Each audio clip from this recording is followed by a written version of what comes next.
Wow. Harry Carey, Steve Stone, Jack Buck.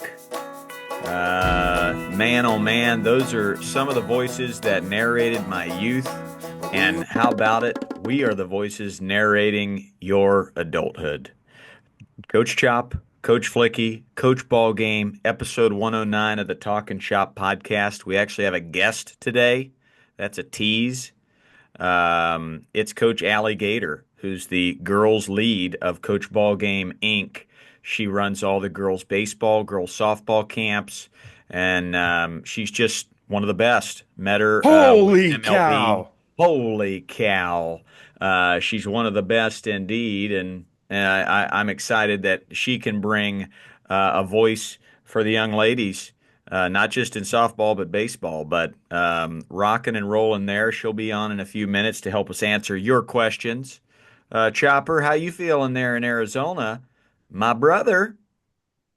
Feeling great. It was 82 degrees yesterday, sunny, and that was a nice change of pace. It was about 67 degrees in the evening, hitting in the cage with the boys, and felt right. It has been cold relative to Arizona, so I don't want to overstate that because we're about to go to Flick Money, and he's got a different story to tell on the weather. But pretty good right now in Arizona.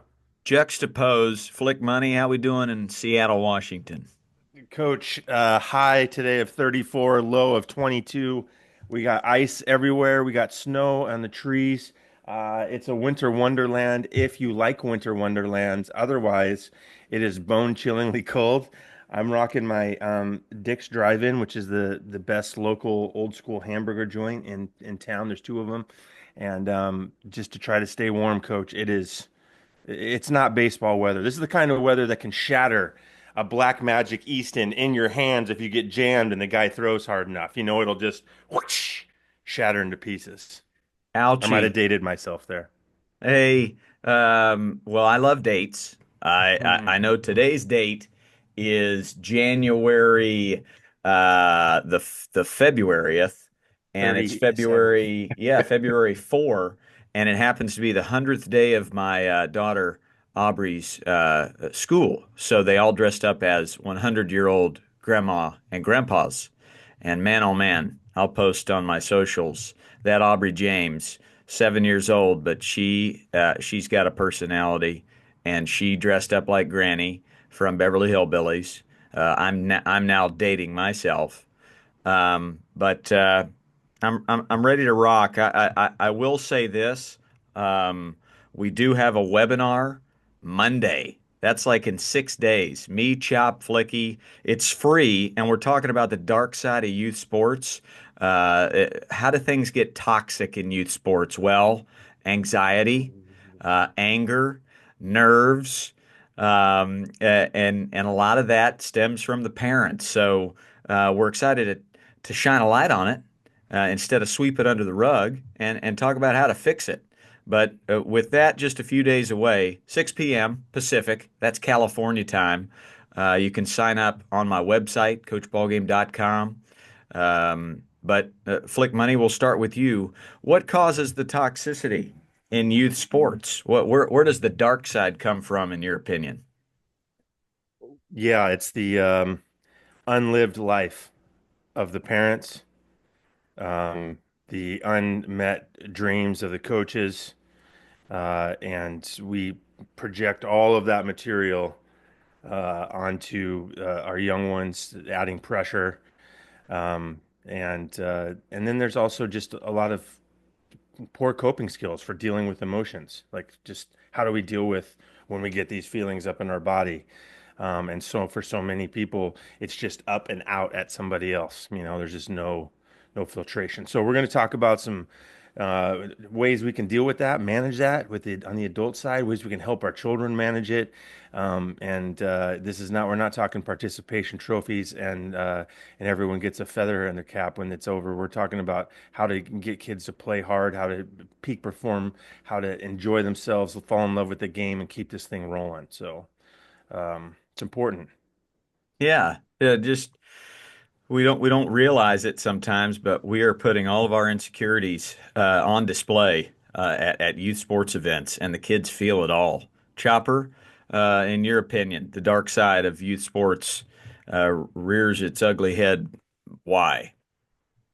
Yeah, I think Flick hit it on the head. I had a one-on-one this last week with Coach Ron, and we were talking about this. And basically, he reached out to try to be a little bit more competitive to combat parents because the parents weren't happy with the wins. And so, encouraged him and encouraging our listeners, don't fall into that trap. If you're trying to please a parent who's trying to get more wins, it's a losing battle for us as coaches. And so, prioritizing character, that's the win. Staying away from that trap of parents want the Instagram post, right? Of, oh, the kids won the ring or the banner, all that stuff. It's a losing battle as coaches. And so just to kind of reinforce, do what's right, have the right standards, the right priorities, and you'll attract the right families. Yep. I'm excited to just unpack it. Coach Queso has dialed in a great outline and slide deck for us. So Monday night, 6 o'clock, and tell everybody especially that parent that clings to the fence, micromanages, is overbearing, makes the car ride miserable. Jump in on that. Guys, we got a guest. Coach Flikke knows her very well. They've run some camps together in California here. I'm surprised, Chopper, that you haven't rubbed shoulders with Coach Allie Gator, Coach Allie Lacey, as she's done some work with the Dodgers, as we know you have as well, Chopper.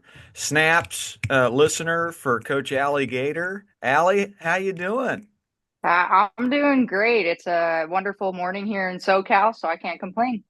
Atta girl. We find you in the greater Los Angeles area, but I mean, the first thing I noticed about you coaching with you at an MLB event for play ball was you sound almost Midwestern. Where were you born? Give us a little peek into the life of Coach Allie Gator, who is now, folks, the girls lead for Coach Ballgame world. If there's a girls' camp, whether that's baseball, softball, or pickleball, or Pictionary, she's the lead. She's the best I've seen.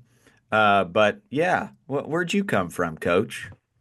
Yeah, so that Midwestern twang is probably a little bit of the country music that I like to listen to, but I was Yeehaw. born in Iowa.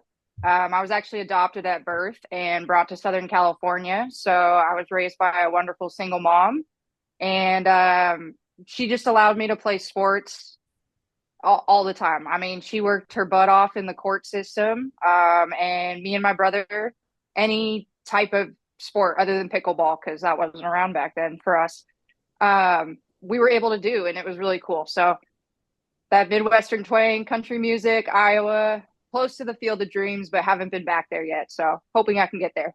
Beautiful, beautiful, beautiful. Well, first thing I noticed on the field, other than your accent when I saw you coach, is this energy you bring. It's pretty effortless, but it commands the kids.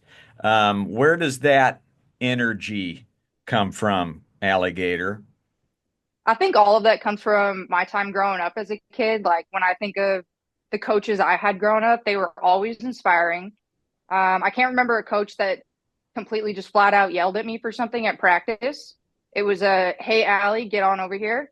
So I'd scoot my butt over to coach and we'd have a face-to-face conversation. And I got my butt back out on the field and got back to work. And it was supportive. It was constructive criticism and it was positive. And that's what I try and give back to anyone that I come in contact with coaching wise is positivity on the field because fundamentals can't be spelled without fun. No doubt. Oh, hello, hello. Flick Money, you and Coach Alligator ran a camp while I was doing something. I don't know if I was in London or somewhere, but what did you notice about this awesome coach when you met her in California?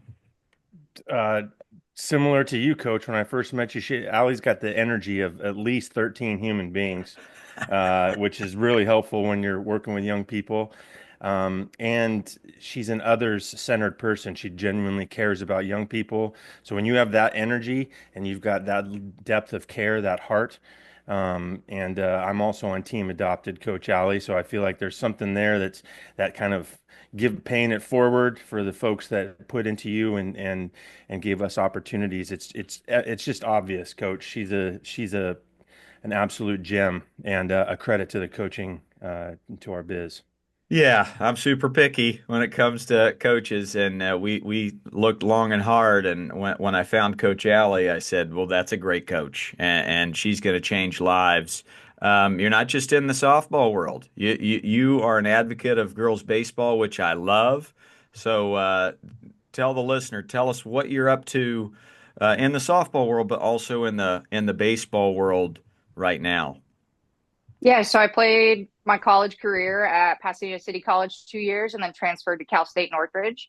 I played for Natasha Watley, Lovey Jung, Taraya Flowers, Caitlin Bainey. They're Olympians, All-Americans, people I looked up to when I was playing the game. I got a chance to go back to PCC and coach. And then I started working for the Dodgers on field as a ball girl. And being in that position, I started realizing there was a lot of girls in the stands that would tell their parents, "See, mom, there's a girl out there. I can play baseball." And when I'd give the girl a ball, they'd just be so excited. And I remember that feeling as a kid going to games like, man, I hope I can catch this foul ball. And I never got one. But the reactions that I get when being able to give one out, it's life changing. It's heartwarming. So that got me into girls baseball, and I started an organization called Ball Girls. We travel around the country, hoping to expand that around the world to play baseball. And some of these girls play softball as well. But the difference on the field for baseball when they're with their girls, there's like that chip on their shoulder, that little underdog feeling, and they can all come together as individuals and feel normal. They feel accepted because they're the same people that just want to play ball on the field. So it's been really exciting getting those girls from Cooperstown, New York to Branson, Missouri, hoping to get Disney, Florida this year. We're always in SoCal and Arizona. So it's been life changing to say the least. Amazing, amazing. And Allie has hooked me up with her boots in Branson, Missouri, and we're going to bring the Sandlot there in the fall. So look out for a Midwest swing. Um, Alligator, you change a lot of lives on the ball field, as do Choparooski, Flick Money as well. And we're doing a webinar on Monday about the dark side of youth sports. We just did a little roundtable on why does it get dark? What causes the toxicity? And maybe go into the girls' side of things and answer that one. What have you noticed? Whether that's travel ball, whether it's rec ball, maybe there's a difference between the two. But what causes the toxicity to seep in to our youth sports? I think one on the girls' side specifically, it's very hard for women to support women, girls to support girls, and be actually genuinely happy about it. When you see someone who's working hard, or you may not see the hard work they put in off the field, but they show up and they have success on the field, instead of judging them for a good performance and maybe possibly having a better performance than you, look into what they're doing. Talk to them about, how can I be better? How can I put in extra work? What are you doing for that work? Instead of having some of that jealousy come in. And then I think some of that trickles into the families. Talk in the stands, parent jealousy.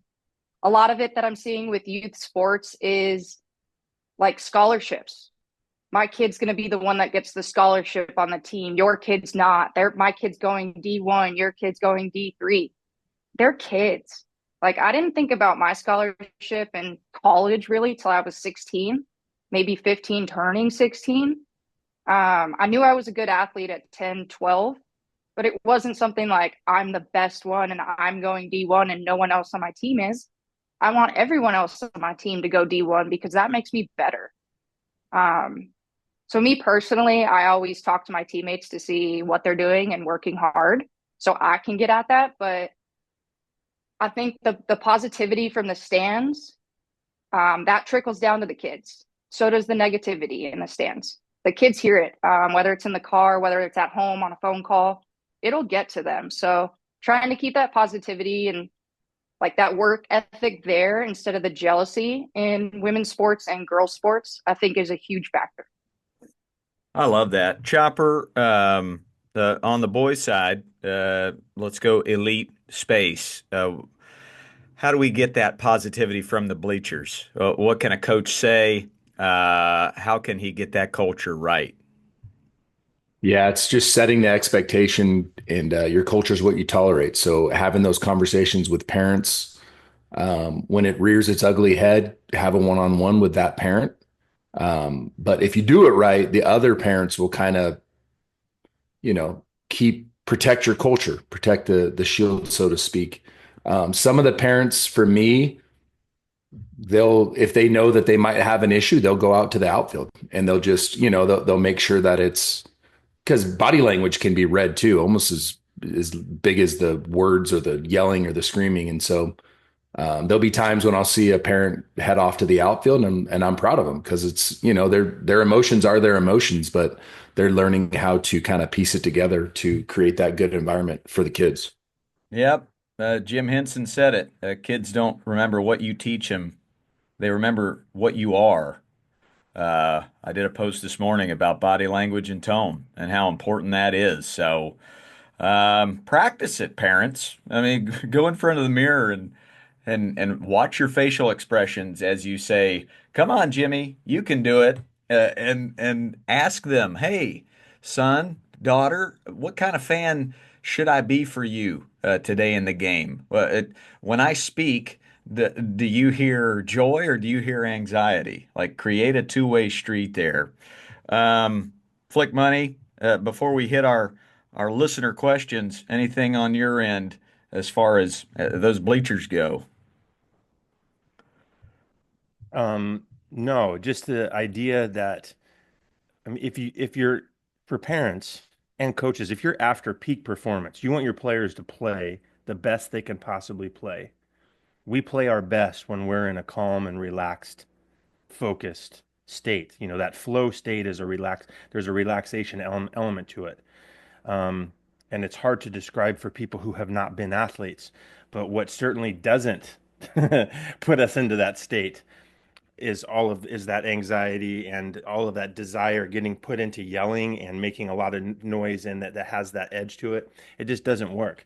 And so if your end goal is peak performance, then maybe check out there's all kinds of great information to figure out some breathing exercises you can do, take a walk, get a six pack of cherry Pepsi, and a lawn chair and go sit somewhere up the line. Just find a way to work it for you, because I promise you, your player is going to perform at their peak when they know the love for me is unconditional, and this is a safe space for me to learn and make mistakes in. And making mistakes is part of the journey of becoming a peak performer. So that would be my last 2 cents there. Yep. Your joy is detached from their results 100% of the time. I stole that from one Chad Chop, and I would love to steal his beard as well. Alligator, would you like to answer some listener questions with us? A little roundtable action? Yeah, we got real quick time for me to speak on that last comment too. Come on, bring it. Awesome. From when I was growing up, I remember my mom wasn't able to make all the tournaments because she split between two kids. I went with other families. And I never once realized that my mom wasn't in the stands cheering for me because every teammate's parents were cheering for me. So I had family there. And back to what Chop was saying, that team culture with the parents, we talk about it where if you don't have something nice or you don't want to cheer for a kid, just cheer for your own kid. You don't have to not cheer for someone, cheer for your own kid, because there's other parents in the stands that are cheering for other people's kids and supporting them. And that's at the end of the day is what I always remember is maybe my mom wasn't there. I know she was supporting me from afar, but all the other parents in the stands made it feel like my family was there. And that's huge.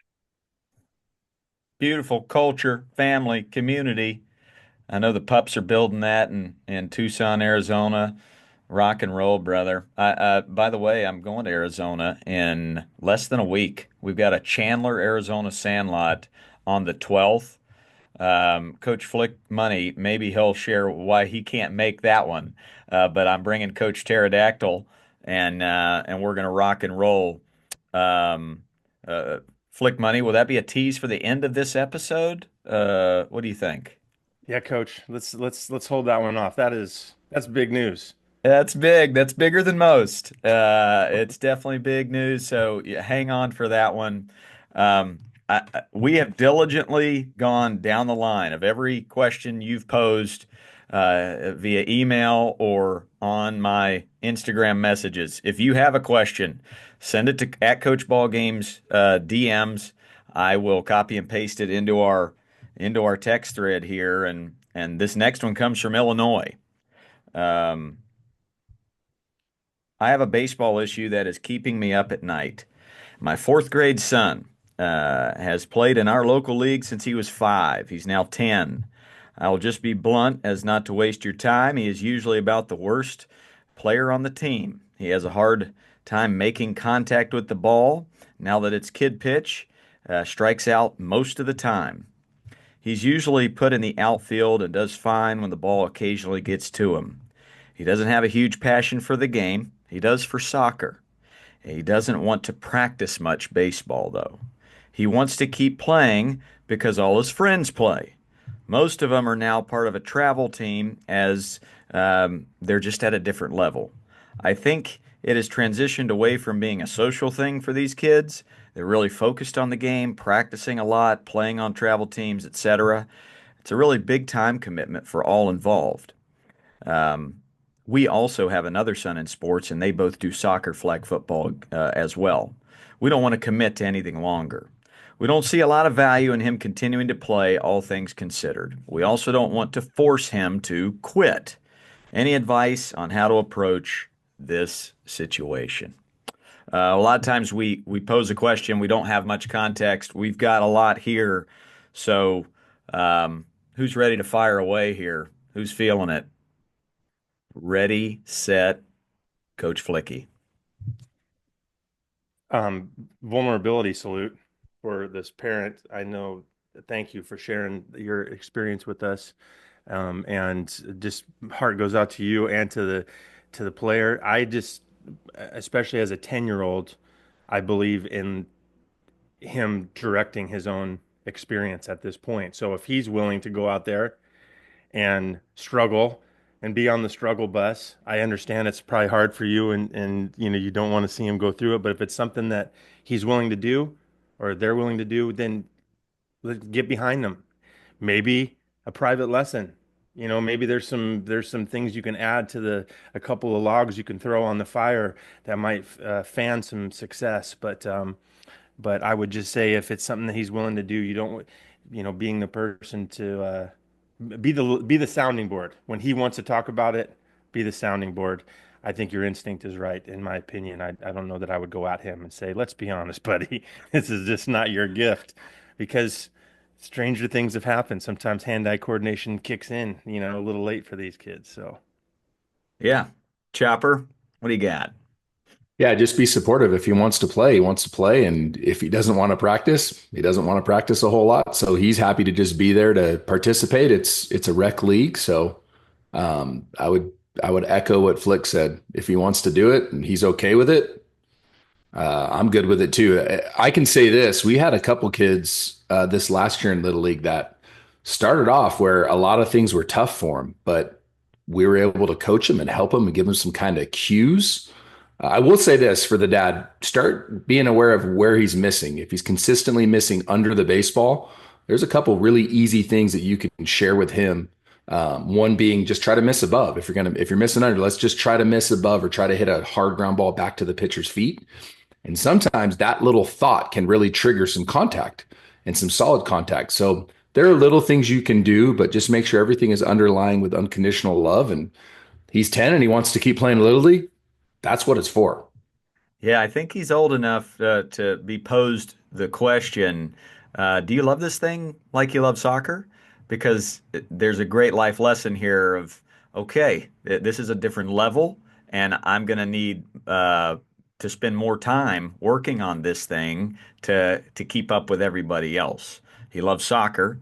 Do you love this as much as soccer? Are you willing to go take that private lesson? Because there's a little chicken and the egg deal here. Like, is one improvement in the technique gonna improve his joy, or does does he need that joy to actually go that extra mile and take a few lessons or practice more? So I think it's worth the conversation. Alligator, what hits you on this? I think it's really great that the kid is passionate about sports. I mean, you listed flag football, soccer, and baseball he has fun with. Multi-sport athletes are always great when they're kids. And again, they're still young. There's no need to hyper focus on one sport right away. My question back to the family and the kid would be, how much time and practice do you put into soccer? And is that why you enjoy it? And if potentially, like you said, putting a little extra work into baseball would help you enjoy it more, or if you're there because you enjoy hanging out with your friends and you can continue to work and deal with working. But again, ask your friends the questions. Hey, what are you doing to get better? What are you doing to help you with this? So really digging in to find where that passion is, like you said, figure out what the kid is excited for. But I think a little game of Pepper with the friends is also good hand-eye coordination. You get the boys together, hang out at the park. Plenty of ways to spin that, but definitely I would think about asking how much time and effort do they put into soccer to enjoy that. Yep, it's good. Ultimately, the life lessons gained from these tough decisions and overcoming adversity, they're valuable, more valuable than his playing career. So, vulnerability salute once again for this dad in Illinois. Next one comes from a league president. I'm the president of our local Little League. Listen to every single episode of the podcast. Thank you, gentlemen, for that. Attaboy. Listener salute to you, Coach, wherever you may be. President of our local Little League, and we live by the motto that we are in the business of building world-class humans through the sport of baseball and softball. Average 700 kids plus each season. Every season, we get coaches that have the wrong priorities when it comes to teaching these kids. What advice do you have in getting all our coaches on the same page of loving and supporting these children in their journey? Well, first of all, it starts at the top, and you're what a blessing to your community. You're the president of the Little League, and you're seeing it the right way. You see, priority one is create great humans. So, thank you for listening to this pod and trying to spread that message.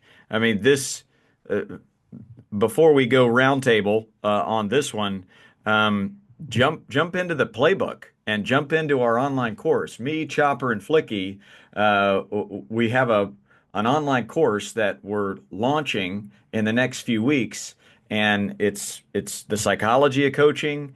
It's all the skills you'd ever need to teach all of these kiddos, and we have a league pass where you can get a huge group rate where it's basically nothing for these coaches to get a curriculum. So, I mean, that's a no-brainer. That league pass drops March 5 with everything. So jump on that.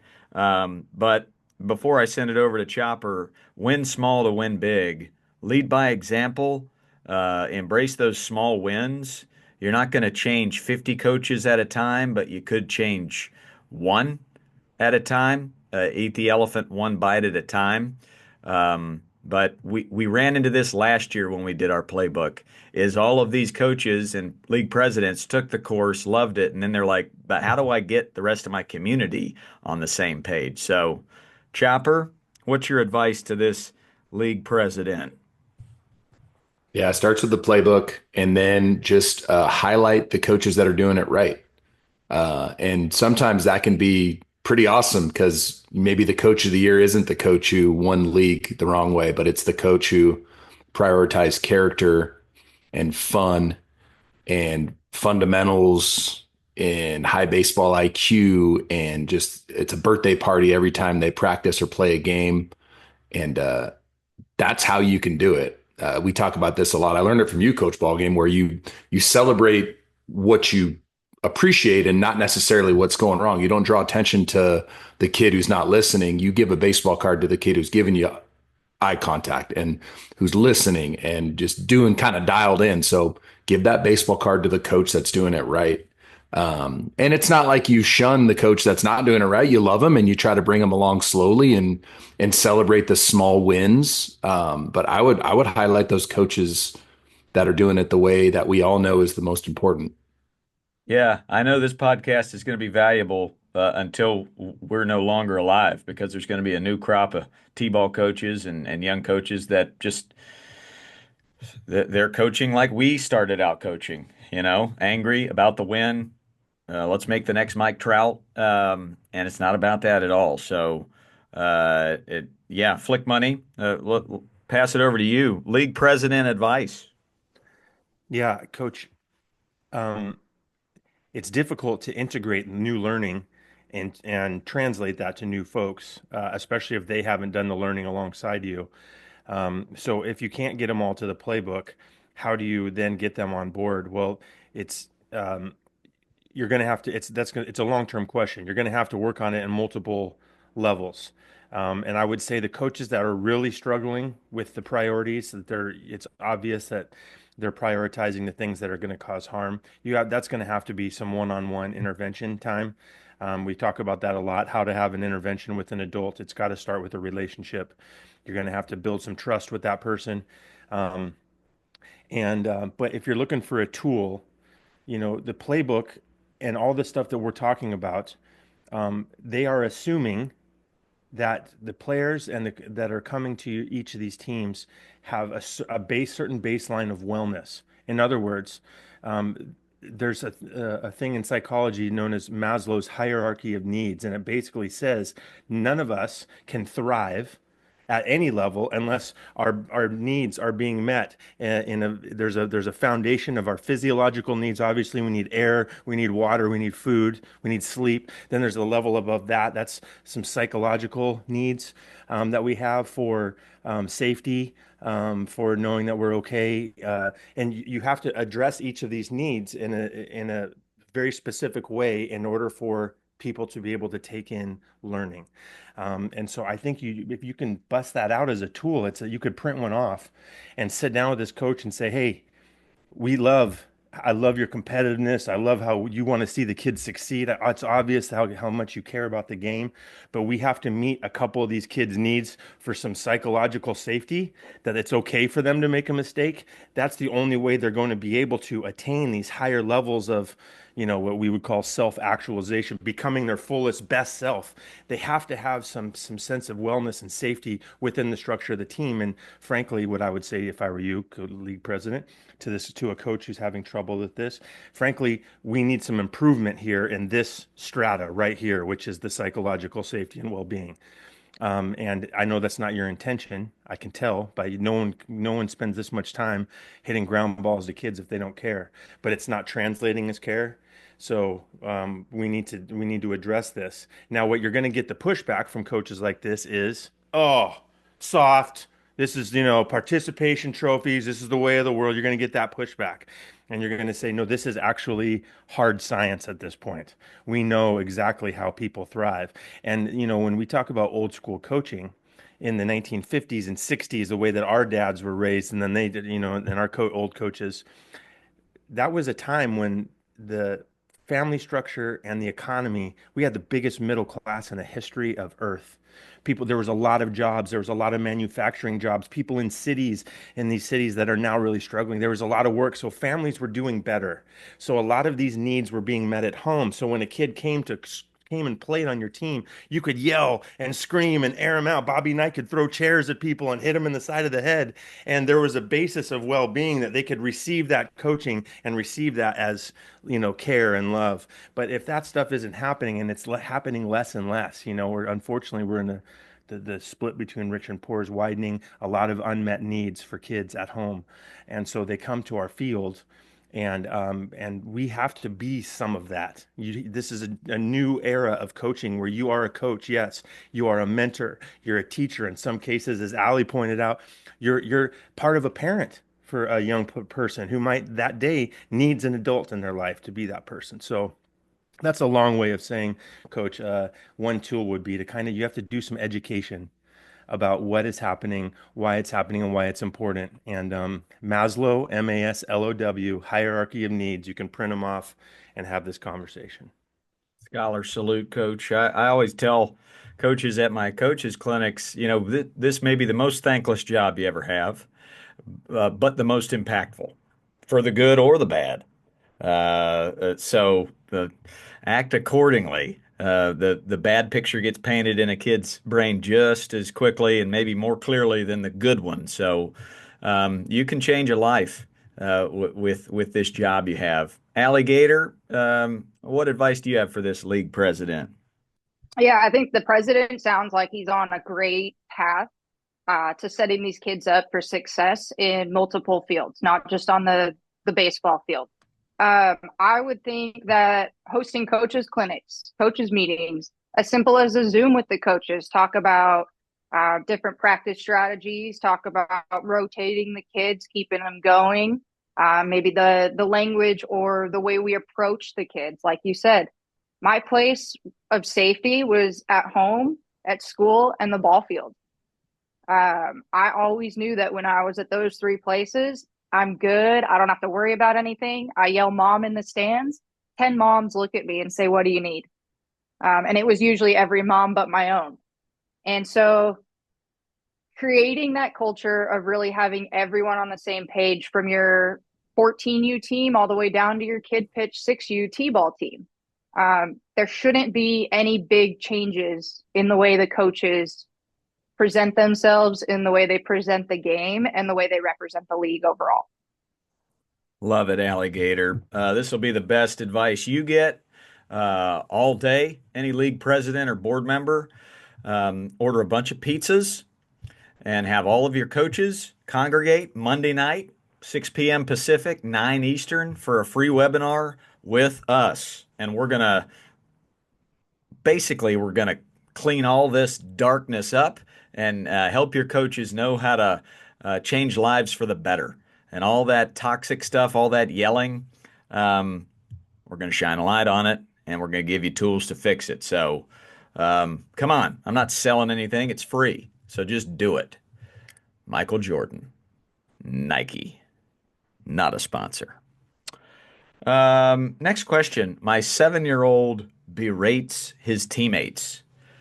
There's no smooth segue into that, and there's no context here. This is just my 7-year-old berates his teammates, help, with a couple exclamation points. So, Flick Money writing the book on this sort of thing, this outlier, this kid that for one reason or another, trauma or the way things are shaped at their house, they act out. So I want to start with you, Flick Money. 7-year-old berates his teammates. Go. Yeah, well, we have to be careful of the assumptions we make. Sometimes that can come from a deficiency in needs being met in their life, but sometimes you have a wonderful parents, loving family. Kid just comes and for whatever reason, that's how they're wired. There's a deeply sensitive system, a very insecure being way underneath who not having success grinds them so hard, so quickly. It's like then they don't have a filter yet. It just up and out, and they're yelling at whoever they can because I think deeply there's a fear that it reflects badly on them. And so we've talked about this over and over. If it's just wiring that way, this is a long-term growth opportunity. And it's not going to happen overnight. But we really need to engage this young person helping him think through what's on the other side of this. You're not going to get to them when they're in this agitated state. They're not going to hear you. But when they're calm and relaxed away from it, we need to talk through, ask them some questions. Here's the questions I would ask them. How do you feel when someone makes a mistake? Be honest, right? Is irritated, angry? How do you feel when you make a mistake? Okay, similar, some similar type feelings. Okay, would it be helpful for you if someone screamed at you when you made a mistake? Would you find that helpful? Or how would that feel? And try to make the connection. So, how do you think your teammates feel, and what do you think would be helpful for them when they make a mistake?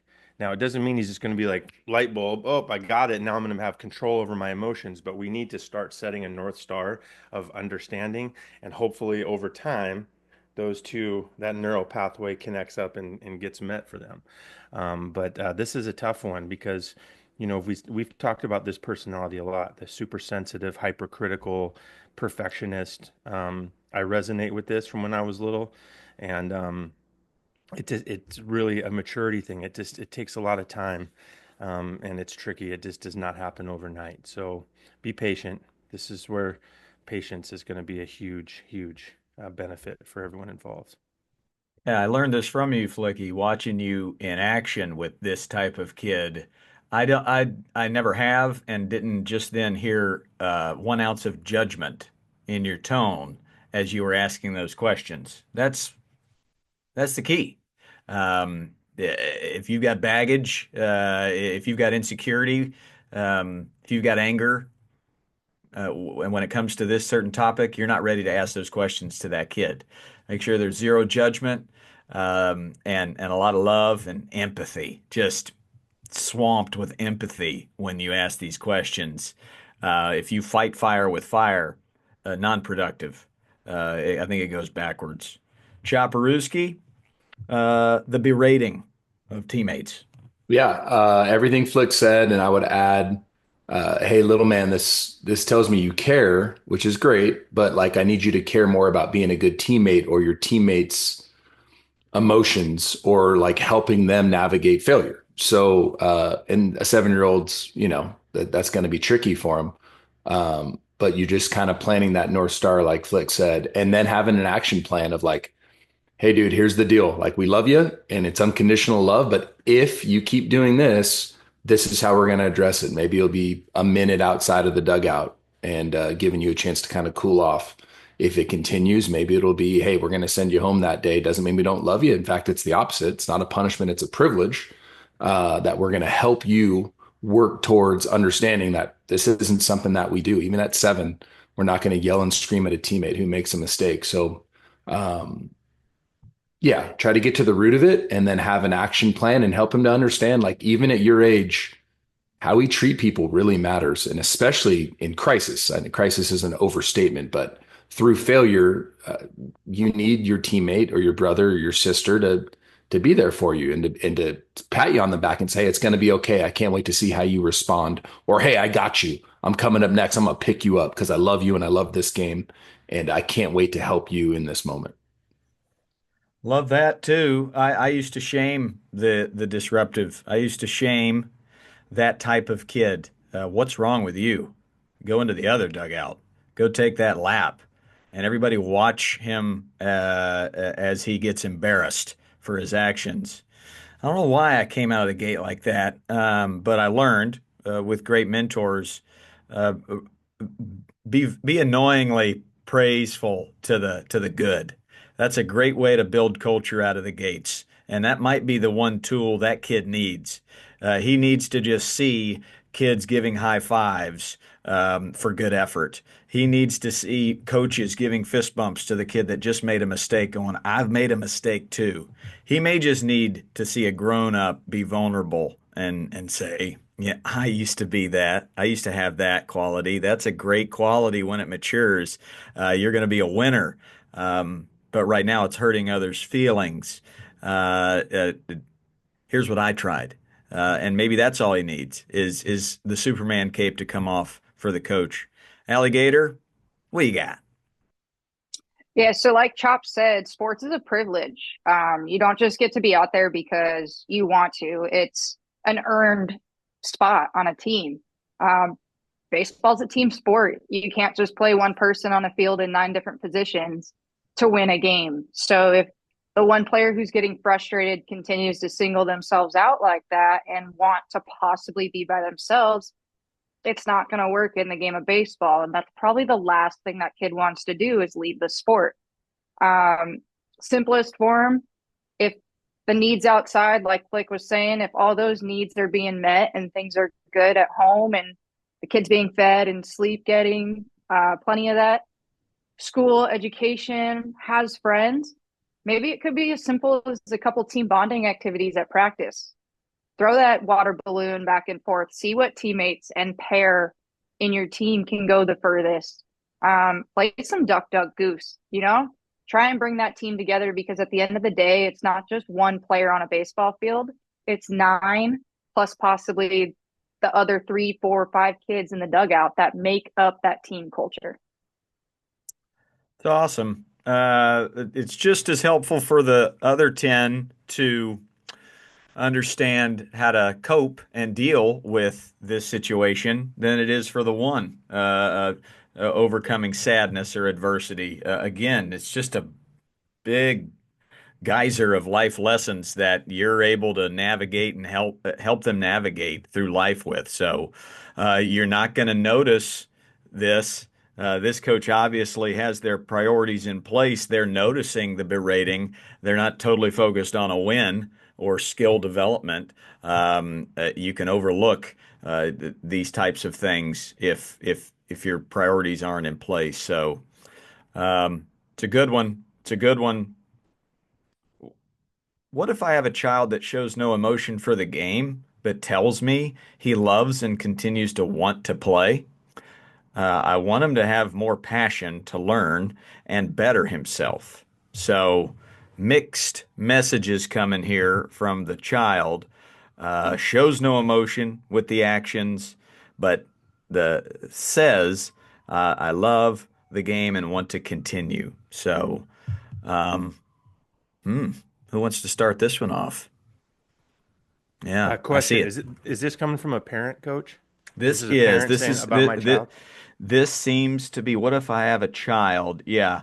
Um, not specific. So maybe we hit both on you're the coach of this child or you're the parent. I would say if you're the coach, a one-on-one with the parent is a good first step. Um, and maybe have them go back a few questions and have a little discussion with the son or daughter. Hey, do you love this thing? Because if you love it as much as you love video games, then you're going to have to spend just as much time on it. So, yeah, let's say it is the mom and dad. Flick money. Yeah, Chopper has more experience down this road than I do, but I would just say, um, as a parent, I really feel that our role is more of a support role to allow them to learn how to fall in love with something and how to navigate, all of that it takes to become an athlete, to become a baseball player in this case, um, and rely on the coaches, to do the motivating. Because if it comes, well, we've heard so many times the story that when it's the parent who's trying to push and motivate and stoke a fire, oftentimes it starts to derail the relationship between the parent and the child, and we don't want that. So to love them up, continue to support them. Now, would I have a conversation with the coach and be like, hey, you got my blessing. You can light anything you need to help light a little bit of a fire, because inadvertently we've created a much more comfortable world, year over year, generation after generation. We're getting more and more comfortable. So I think a lot of kids may not just know how to, and a lot of these kids now they were little during COVID, so they were inside a lot. So it's just like how to let your heart out and, love something so deeply. And part of that is learning how to be uncomfortable. And we've talked about that a lot. It's baseball and softball. It's a great teacher for discomfort. So I would just say to, the coach, hey, we got your back, coach. You want to light a fire and do some things to push them out of their comfort zone. We are all about it here. Bang. Chopper, what do you got? Yeah, actions speak louder than words. So if you have an athlete who says he wants to do it, but then shows no interest with his actions, and I can speak to that with Two out of my four boys, two are all in. They're the guys that are going to wear the uniform to bed, and be begging you, hey, when are we going to practice? When are we going to practice? When can we go to the field? When can we go practice? They'll drive it, and I've got two other ones that are kind of unicorn butterflies that are going to kind of do whatever they want, and that's great too. That includes there's times when they say they don't want to go to practice. We don't go to practice, and that I'm not saying that's the right way to do it. But I just, to Flick's point, like if you drive it as the parent nonstop and force kids to go do stuff, like you can do that. And if you're like my family, we've got four kids and a lot of moving parts. You're just going to add stress to your life. Or you can listen to your kid. And I can tell you from my view, it's less stressful when you don't go to the 6-year old flag football practice that your kid wants nothing to do with. Um, and and yeah, so I've let my kids kind of drive it. And once again, not saying that's the right way. Flick's going to know the science behind whether or not that's a good idea. But that's how I've done it. And I've got two that are going to be really high level in baseball, and I've got two that are really, really high level in character and life, and they're great kids and they're well rounded. And so yeah, that'd be my advice. Let the kid drive it. If he ain't driving it, you got to reassess. But just for a kid to say like, "Oh, I love it, it's great," but then they do nothing, tricky. I would say actions speak louder than words, little man. Like prove it. Like are we going to go work on it outside of practice or are we not? And if we're not, you got to look at it a little closer. Allie Gator. Yeah, so I don't have kids, so different perspective from a coach's side. I had a girl who does work really hard, doesn't really show emotions during a game. When she lines out, she's not mad about it or she's not happy when she strikes a guy out. Um, and that was me as a player. So I really resonated with her. But then as a coach trying to get that, like, come on, give me something more. I can see you have it. Just get it out there, it was tough for me. And that's where, like Flick said, I was very thankful that the parents approached me and said, hey, coach, she loves this game. She is starting to put the work in on the side, but we're not really seeing that passion. That's like, I want to continue this for the rest of my life. She says she does, but we're just not seeing it. That's when we really focused in on positivity. And whether it was she makes an error or does something that we can adjust in practice, almost like the ice cream sandwich or an Oreo, you got positive, negative, positive. It's not necessarily negative, but something you can work on, constructive criticism. And it started kind of pushing her and fueling her of, well, I can do this. I can do more. I am a little bit better than I thought I was. So I was very happy for the blessing from that parent. And as a coach, it was frustrating to start because I want my girls to give it 100% when they're out there. And she might have been giving her 100% that she thought she had, maybe because she didn't feel like she could do better. So we really supported her and make those errors, push yourself. As a third baseman, if you don't cut that ball off, your shortstop's got your back. And if your shortstop's not there, your left fielder's got your back. So that was really big for us. That's great, Allie. Yeah, I think be vulnerable and try and relate as best you can as a parent. And then as far as the motivation goes, pass that off to a coach. I love being the coach and having a parent come up to me and say, just not seeing the passion. I got you from here. You keep being their champion. You keep being their cheerleader. I got you. But when it comes to my daughters, if they want to quit something, I try to relate with them. I definitely feel irked by them starting something and not finishing it. So that's a tough one, and maybe that should be a different conversation. Where are we going to finish this thing out? Are we going to teach a lesson of it's okay to just quit on your teammates? We'll tease that one for another time. But as much as you can be the champion and the cheerleader and get as many vulnerability salutes as possible, my kids listen to me when I'm vulnerable and when I say, This is where I struggled in the same area. This is when I wanted to quit, but this is what had to happen for me to get to that place that I was talking about. And then for the X's and O's, pass it off to their dance coach, where they light up when they're around them, and they'll go to a different place.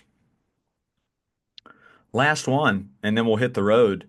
Um, my little one does great when she practices at home and hits just about every ball at the batting cage in her lessons.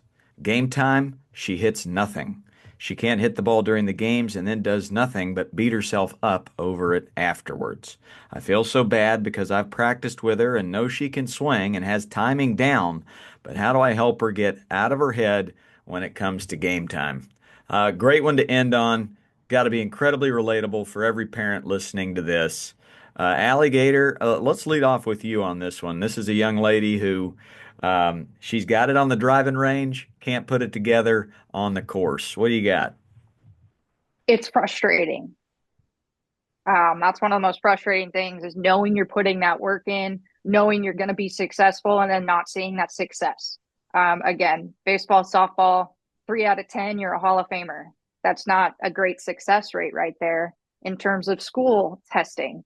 You'd fail every test. So I feel like having a mental preparation and some sort of preparation going into the box, that mantra, I am. I remember when I was little, one of my coaches told me, there's not one pitch that girl can throw that you can't hit. And I would step into the box and I'm like, there's not one pitch you can throw that I can't hit. And it gave me that confidence. And that was the same confidence I had in training, same confidence I had at practice. And it just took me a second to kind of click into the game. So really focusing in on some sort of mantra and training, putting that in, whether it's a breathing session, a quick breath, some sort of hand movement or wiggle, something where they can feel good going into the at bat. Mantra. Love that. Going to use that next time I'm over a golf ball in a big tournament. I promote freedom to fail, and I use the term fall flat on your face. The kid is going to play better when they're feeling joy and they're feeling this freedom to fail. So I build that culture as a coach and as a parent. I just love watching you play. I love watching you win. I love watching you learn. I love watching you when you fail too, maybe even more. If you create that culture, they're going to perform better. I promise you that. So create as much space to fall flat on your face. That's what I would say. Chopper, great in practice, struggles in the game. What do you got? Yeah, I would ask them what's their mental thoughts. So Allie brought up a great point. But like just ask them, hey, what are you thinking about? Is it, and let them answer. Almost willing to guarantee they're afraid to swing and miss. And then just create that, promote, hey, every time you swing and miss, you're one swing closer to that solid contact that we see every practice. And you just keep going. And like Longo said, if you don't quit, you can't be stopped.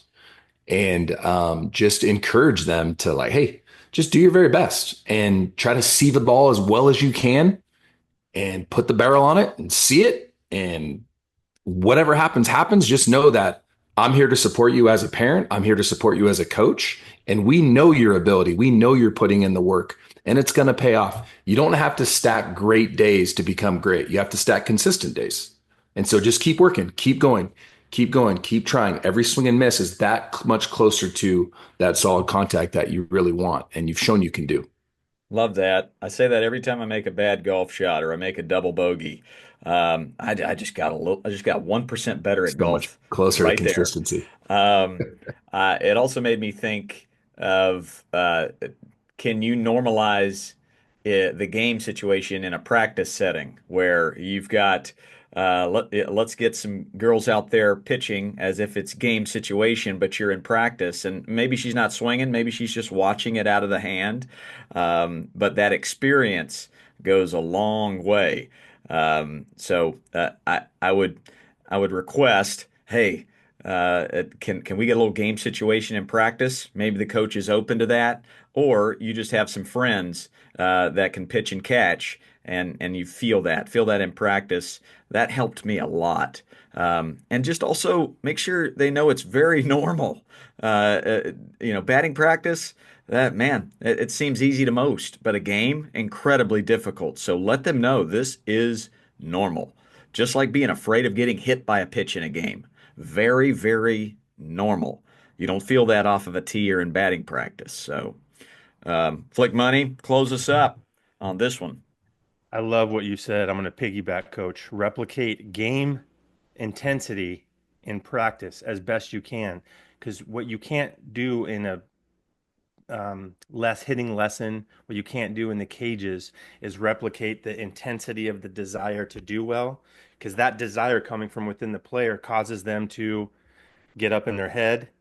Uh, Usually, 99% of young hitters who struggle in games, they react too soon. Their bodies start to react too early to what the pitcher's doing. The ball's not there yet. Then their hands kind of drag behind to try to time the whole thing out. Now their swing's taking visually this long where they need it to take this long.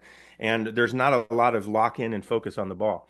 So create game reps and practice. That can be competitive BP scenarios, live BP scenarios out of the hand, kids cheering on the cage, do some competitive stuff. Hey, 1 point if you hit it up the middle, right? Some stuff where they have to focus in the same way that they do in the game. We want to train that. And the flip side is true. How can we teach them to make the game reps similar to practice reps? And we do that by teaching them how to breathe and how to use a mantra. Allie, it's awesome. I love that. How to put a good thought in and how to calm the body down. For smell the pizza for 4 seconds, blow out the birthday candles for six. Let's get that heart rate down. Let's get them calm so that they can actually see the ball really well. And then the last thing I would say, and this is just like a training tool, when we take batting practice live BP, I would put a ball maybe 3 feet in front of home plate, like on the ground, and say, you're not going to start your swing until the ball reaches this ball.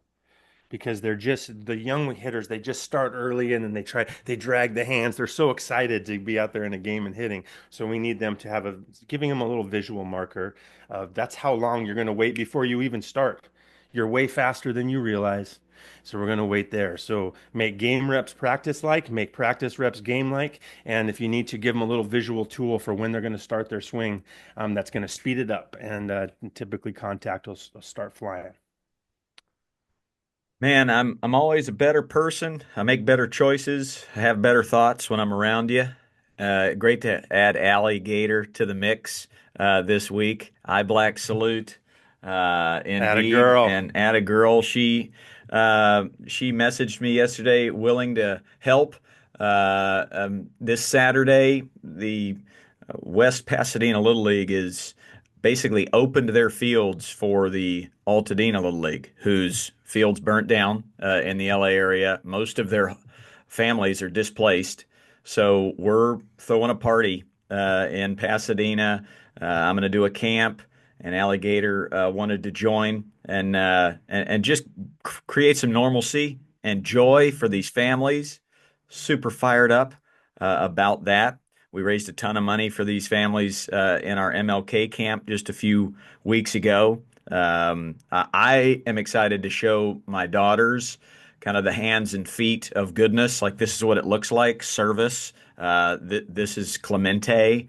This is what life's all about. So they'll join.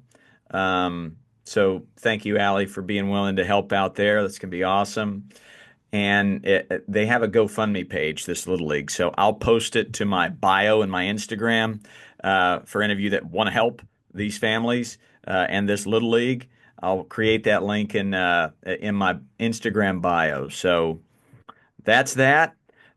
Flick Money, we'll close with your surprise. It's an exciting couple of weeks coming up. What's happening in the world of Coach Flick Money?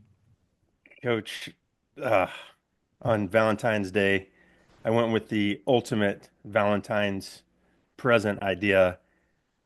My beloved Sarah and I will be getting married on Valentine's Day, uh, locally here. Yeah, it's going to be just exciting. Lots of plans in Bum, the works. bum, ba, bum, Yeah, we'll do a much bum, bigger, bum, ba, bum, bum. bum. Yeah, we're going to do a much bigger celebration for everybody in the summertime, but we wanted to get this done and bring in this year with some deep family vibes. So very excited, Coach. And yeah, sorry I won't be with you at Arizona. Also not sorry. Oh, Miss Sarah, as sweet as they come, and she has never heard of the Tedeschi Trucks Band or Little Feat, but she had the most fun when we went to that concert this summer, and she is just the sweetest. So, my congratulations to you both. Enjoy that, soak it up. To all our listeners, thank you. To all our Patreon patron supporters, thank you. Coach Allie, for joining today, thank you. Chopper, you leave us with something beautiful today, my man. What do you got? Well, excited for Flick Money and excited for the beginning of the high school season officially in Arizona, February 10th. So it is on the race to May 19th. Promise the boys, I can't guarantee a state championship, but I can guarantee a state championship ride. Bang. Hello, bang, spoken with a mouth full of Full of wonderful seeds. seeds. Bye bye. It doesn't get any better than this.